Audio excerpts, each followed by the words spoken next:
Hoy, en Comprensión Histórica del Presente, nos convertiremos en historiadores.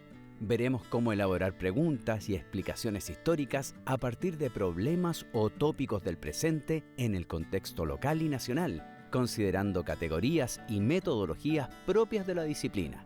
Para esto, nos concentraremos en los siguientes elementos. 1. Conceptos básicos de historia. 2. Elaboración de preguntas históricas. 3. Fuentes históricas. 4.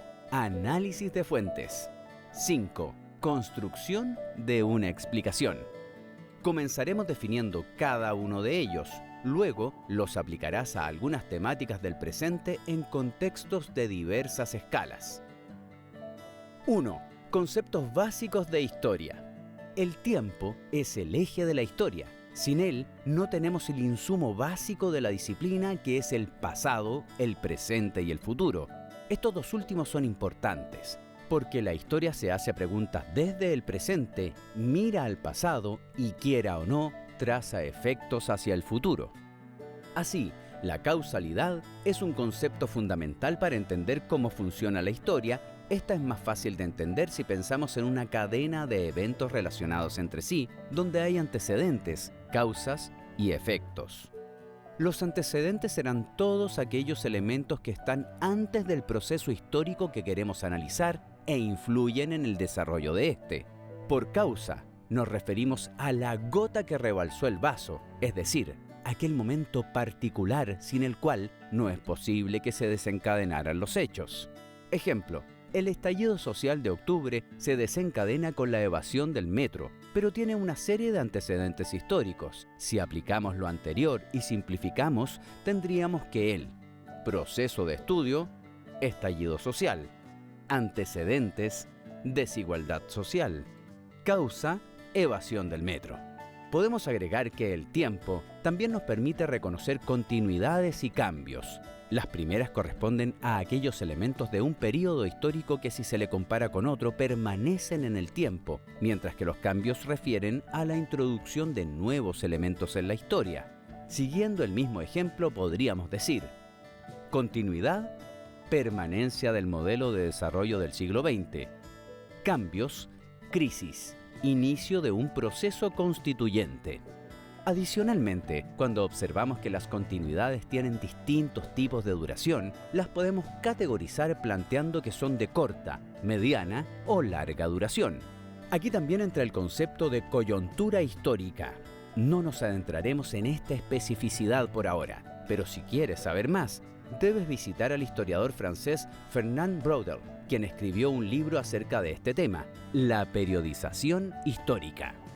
Hay un último elemento clave en la historia, que es el concepto de narrativa histórica. Este busca resaltar que en ciertos momentos de la historia existen mayores controversias que en otros, y en esos momentos los propios actores históricos, es decir, aquellos y aquellas que vivieron los acontecimientos que estamos estudiando, interpretan los hechos muchas veces de formas opuestas. Darse cuenta de estas narrativas y analizarlas es fundamental para tener una visión más completa de la historia. 2. Elaboración de preguntas históricas. Las preguntas son un elemento central en cualquier tipo de estudio y suelen nacer a partir de un acertijo. En general, en historia se recomienda partir con una tensión o contradicción a resolver. Así, la idea es encontrar un punto ciego que movilice nuestro pensamiento. Por ejemplo, ¿por qué, si Chile parecía ser uno de los países más estables de Latinoamérica, estalla en una crisis sociopolítica de esta envergadura? Esta pregunta te hará pensar en los antecedentes, en cuestionar la estabilidad utilizando narrativas, en identificar aquella cadena causal que desencadena los hechos, sus efectos, etc. 3. Fuentes históricas. Son los rastros del pasado que podemos encontrar en el presente.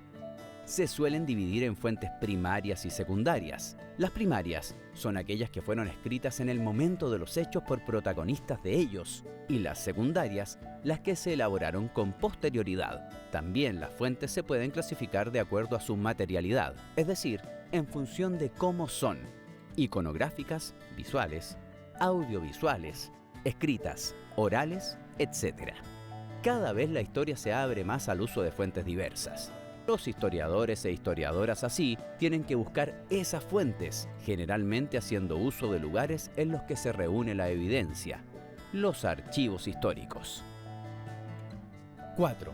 Análisis de fuentes.